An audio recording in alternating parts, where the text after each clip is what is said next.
Good morning and welcome. So this is hopefully the third and final video about meditation. Right, I've just discovered a third step, which is really, I feel is really important and potentially hugely powerful.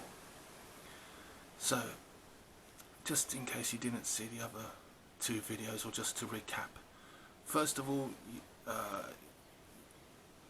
first stage is you take a deep breath in, okay, from your belly all the way up to your nose, the tip of your nose. So, at the same time, you imagine looking at your mind, right? You look at your mind. And as you breathe out, you feel the world around you. So,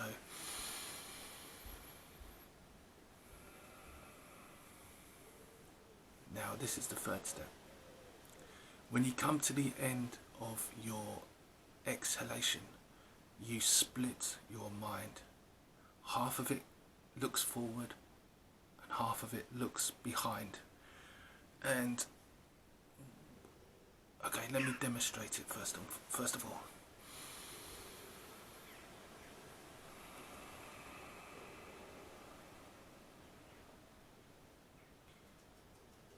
So now my mind is, I don't know how else to explain this. My mind is split. Half of it is looking forwards, half of it is looking back. And because of that, you're really in the moment. Now, I can't really explain it any better, I don't think. What I would say, how it feels, is because your mind half is looking forward, half is looking back, it feels like your consciousness is actually sat in your pineal gland, right? The so-called third eye, seat of the soul, and what I figure, at least at the moment, is that the longer you can sit in this state of basically pure conscious awareness, right? There's no thoughts.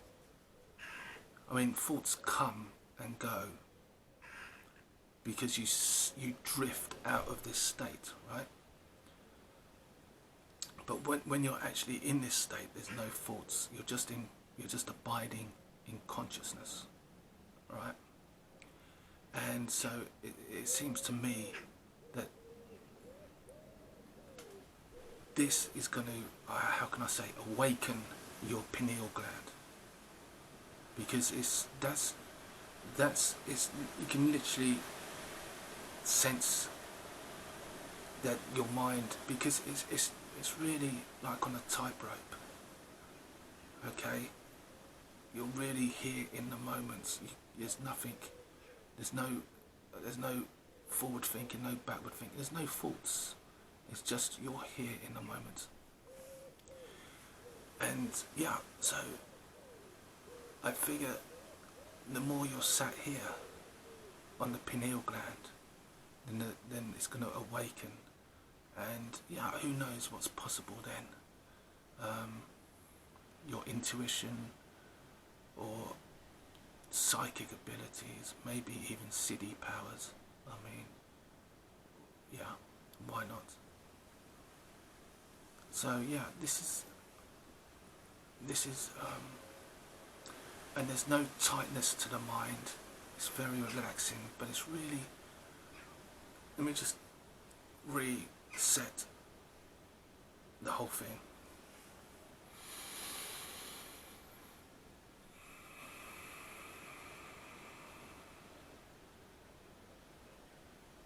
There. I find it is important to exhale your whole breath.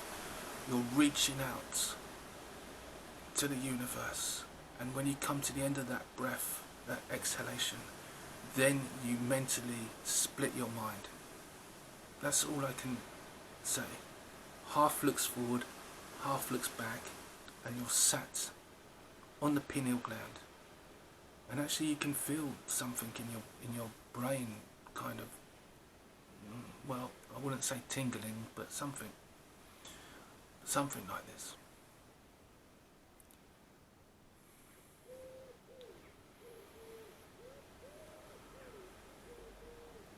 Anyway, this is completely in the moment.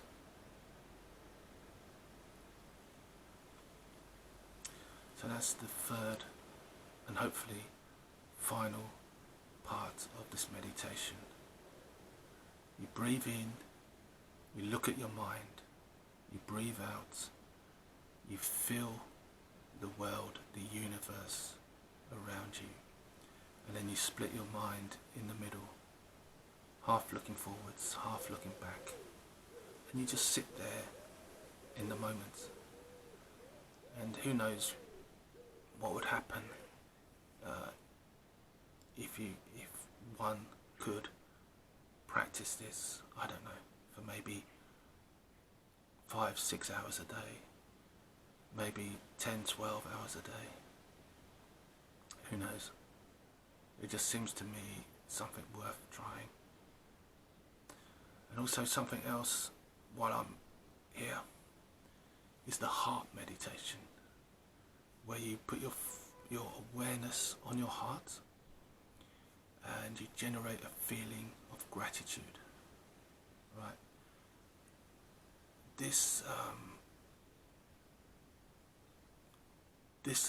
coupled with the other meditation, I feel is really the way forwards. And the more you practice this heart meditation, the easier it becomes. You kind of slip into this feeling very quickly, very easily. And actually, the brain and the heart are in constant communication, right?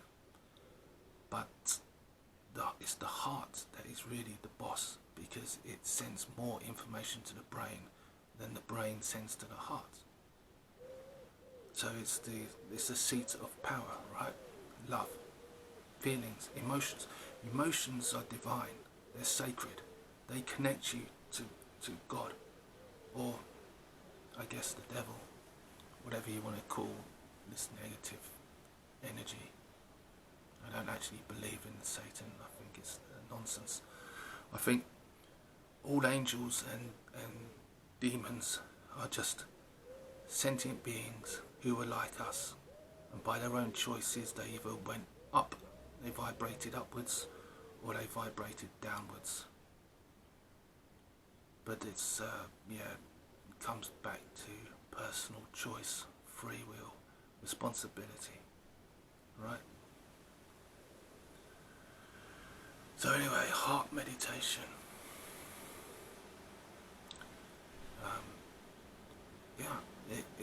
It's if you get this feeling of love in your heart as basically more or less your default setting, this feeling, then that's going to send the messages to your brain, and that's going to change the way you think,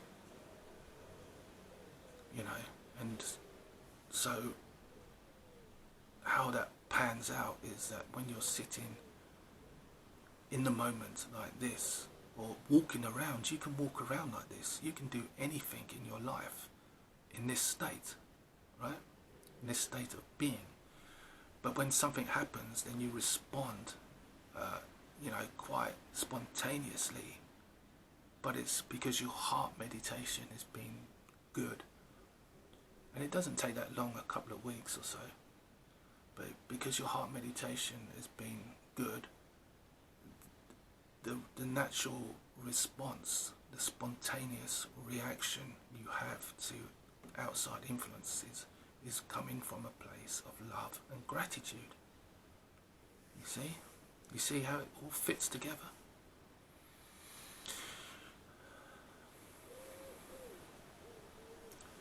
So, I think that's it for now.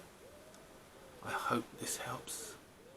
You know, I could sit here for hours and not have a thought, because I find it easy to stay in the moment when I'm making a video. If I'm just sat looking out my window like this, then the thoughts, they come and they come and they go, and you have to reset yourself. But if like this, it's even easier than just normal meditation. Anyway, I hope that helps. Try it for yourself, and then you'll know for yourself. You won't have to take anybody's word for anything. The truth will set you free from everything. Liberty, awakening, love.